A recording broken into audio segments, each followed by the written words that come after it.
Alors, je suis Pierre-François Kamanou, docteur ingénieur en télécommunications.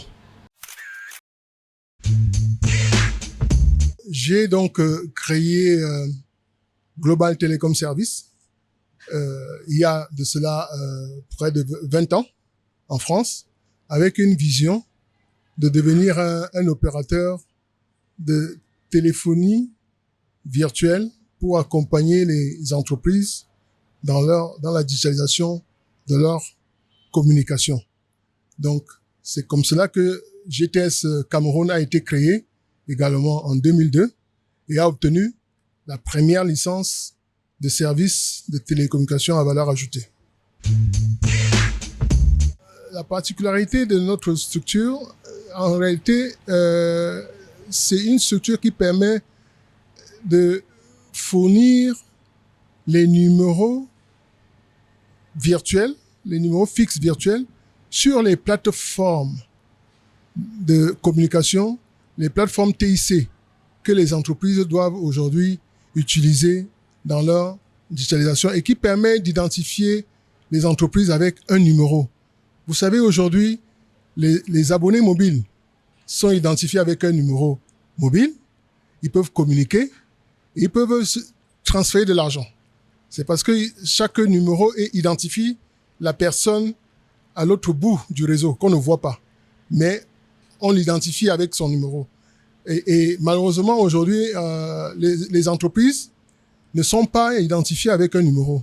Du coup, tout le monde peut se faire passer pour une entreprise en usurpant l'identité téléphonique ou pour se faire passer pour une entreprise dans les actes de cybercriminalité. Donc aujourd'hui, l'enjeu dans l'économie numérique, c'est de permettre à toute entreprise, personne morale, d'être identifiée avec un numéro sur les plateformes qui permet de centraliser donc toute la communication de l'entreprise sur une seule plateforme. Voilà, comme je l'ai dit, la particularité, enfin l'innovation, puisqu'il s'agit de ça, c'est de fournir un accès à toutes les plateformes des entreprises, quelle que soit la taille même de l'entreprise. Vous savez, aujourd'hui, la plupart des entreprises ne communiquent même plus avec un numéro. Tout le monde utilise les abonnements mobiles personnels, les comptes WhatsApp personnels pour des besoins professionnels.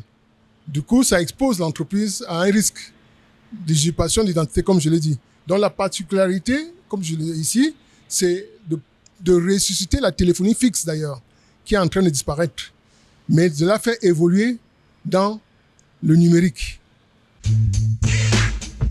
Le défi, effectivement, est celui-là, c'est de faire en sorte que ce nouveau marché de la téléphonie fixe, virtuelle, au Cameroun et en Afrique soit régulé et à partir de là, les entreprises pourront être identifiées à nouveau avec un numéro. C'est ça le défi auquel nous sommes engagés à répondre. C'est de permettre, encore une fois, aux entreprises d'avoir un numéro d'identification sur toutes les plateformes de communication et pour permettre d'améliorer l'expérience client, d'améliorer l'expérience des collaborateurs, la productivité des employés et surtout de renforcer l'identité numérique qui va permettre de renforcer également la confiance numérique entre les usagers, les consommateurs